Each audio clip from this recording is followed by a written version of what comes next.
Maligayang araw sa ating lahat at welcome back na naman dito sa aking munting channel. Panibagong araw, panibagong video na naman tayo. Sa araw na ito ay may ituturo ako sa inyo na simpleng gabay at simpleng pamamaraan. At kung baguhan ka sa channel na ito, ay huwag kalimutang mag-subscribe at i-click ang notification bell para lagi kayong updated sa mga bago kong videos na i-upload.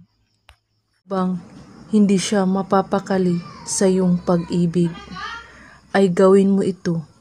Siguradong tama ang pagkakagawa nito.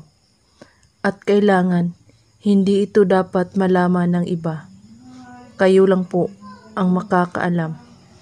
Gawin mo ito ng 3 araw bago kayo matulog sa gabi. Dapat din ay huwag mong masyadong pagkakaisipin ang spell kapag ginawa mo ito. Una, kailangan mo ng larawan niya kahit nasa cellphone mo lamang.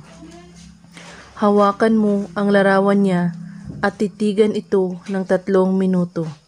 At habang ginagawa mo ito, ay pagkakaisipin mo siya ng matindi.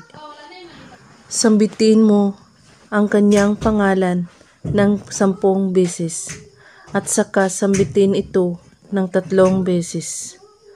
Amina Tenorin Alimoki. At pagkatapos ay matulog ka at gawin mo ito ulit ng 2 gabi upang makumpleto mo ang 3 gabi. Gawin lamang ito kada gabi, kahit anong oras at araw. At kung may katanungan po kayo ay magko-comment lang po sa baba. Maraming salamat sa panonood. May God bless us all.